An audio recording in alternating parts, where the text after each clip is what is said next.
Fix your hands. Fix those thumbs, yeah. All right, you're out. All right, y'all, so this is not an unboxing, but I am taking it out of the box. So do with that information as you will. So bam, what the hell do we got here? We got the brand new Smith and Wesson M&P M2.0 C.O.R.E optics ready, new flat face trigger. This thing is sex in a handgun, and I love it. I'm probably going to be very biased with this. I'm just going to be honest with that right now. I'm probably going to be very biased in justifying my purchase, but I have been eyeballing this for quite some time and finally decided to pull the trigger. Not literally, the weapon is clear, and go ahead and get it. And I'm super stoked about it. I think this is one of the sexiest offerings on the market right now. And yeah, there are a few newer options out there, but I don't think anything really comes close to what Smith and Wesson is doing with this new M2.0 series of the M&P. We're gonna see how this new trigger is. I've heard great things about it, so I can't wait to try it out for myself. So let's just see what you get when you purchase the M&P 2.0. So it comes with 2 mags. You're gonna see a lot more here. So it comes with 2 of the 15 round mags, which is standard for the compact. The full size does come with 17 round mags. So I did pick up a few extra mags. So don't get confused and think that this comes with it. So I got myself a Pro Mag to try out, 17 round. Got myself a 17 round ETS mag, and I got myself the factory 17 round mag for the M&P with the extended base plate here. Doesn't add capacity, just gives you a little bit more to bite onto. So again, they're both empty. And with that inserted, you get a little bit more capacity. Now, you're gonna be like, ew, what is that right there? So, Smith and Wesson gives you a bunch of stuff. So it gives you, if you're familiar with the M&P series and Smith and Wesson, they've been doing this forever. They give you different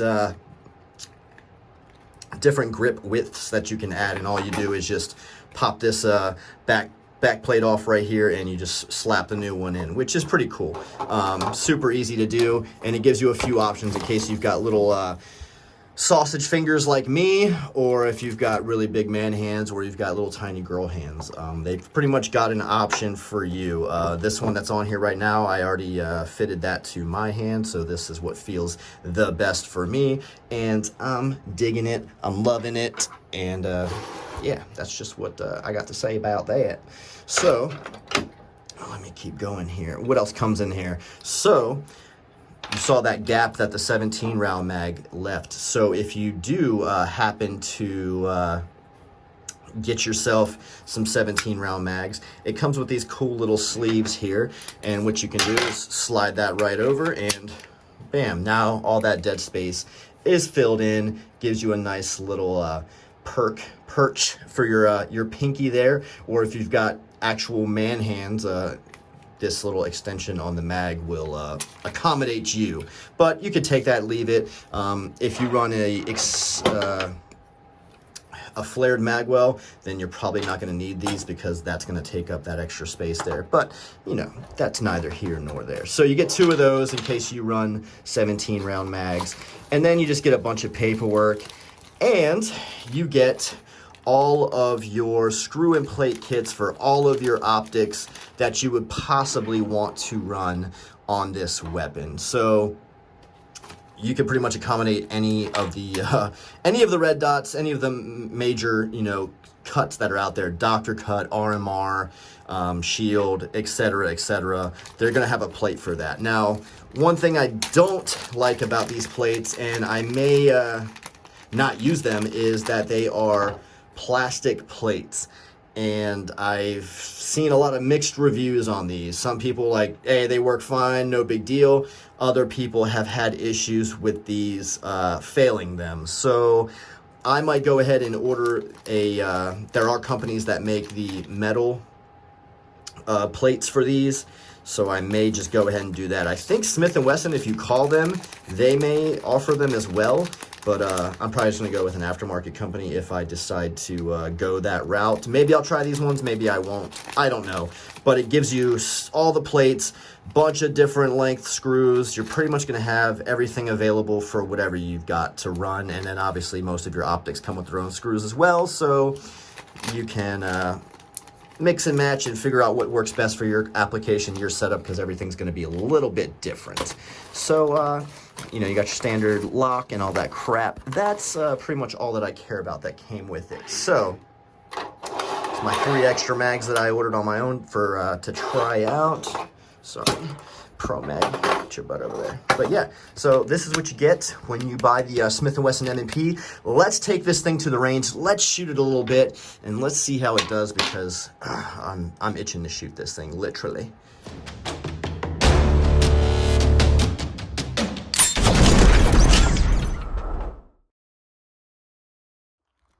All right, guys, so again, here's the Smith & Wesson M&P 2.0 compact.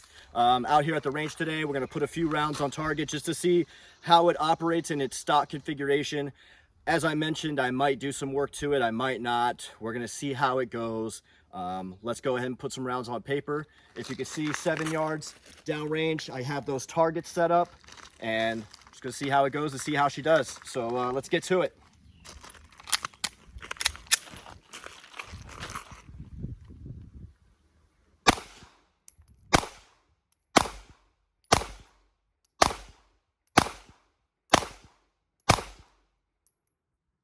All right, let's check it out.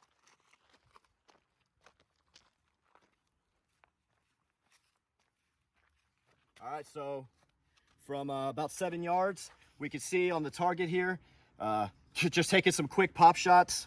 They all the rounds here are pretty nice little tight group. Again, I could tighten that up if I took my time a little bit more, but just want to see how this thing operates. I will say the new triggers on these 2.0s is these new flat face triggers by Smith & Wesson are money. It feels really good. A little bit of grit, as I mentioned before in the intro, but overall, very, very nice, quick reset.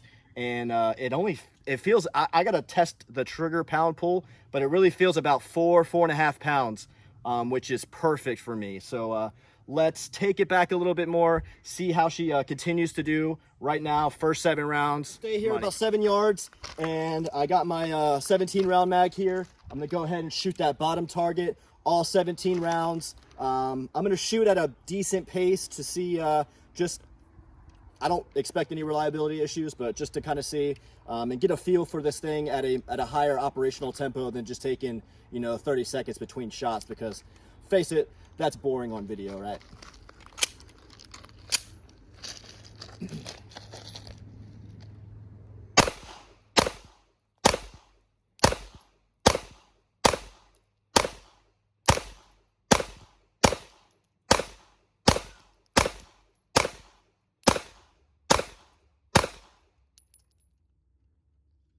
All right, let's check it out.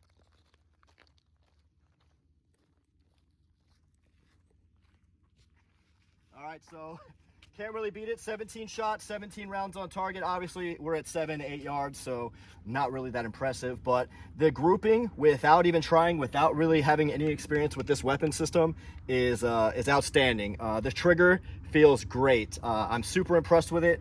I debated maybe putting an Apex in, because that's what everybody did with the old M&P compacts and full size.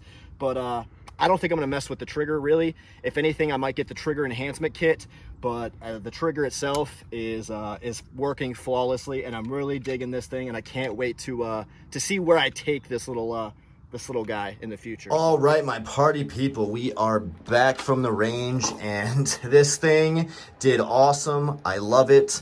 Weapons clear, mags empty, nothing in the chamber. So this thing is awesome. I love it. I had no issues with any of these other magazines. The factory 17 round mag with this finger extension on it, the Pro Mag, and the ETS mag. I will say the ETS mag, just because it's polymer and everything else is steel, it did feel a wonky dealing with it, and it's not as smooth, but no reliability issues at all. Cycled everything flawlessly without, you know, issue. So I think it's just, you know, steel mags are a lot smoother when you're dealing with quick reloads and things like that.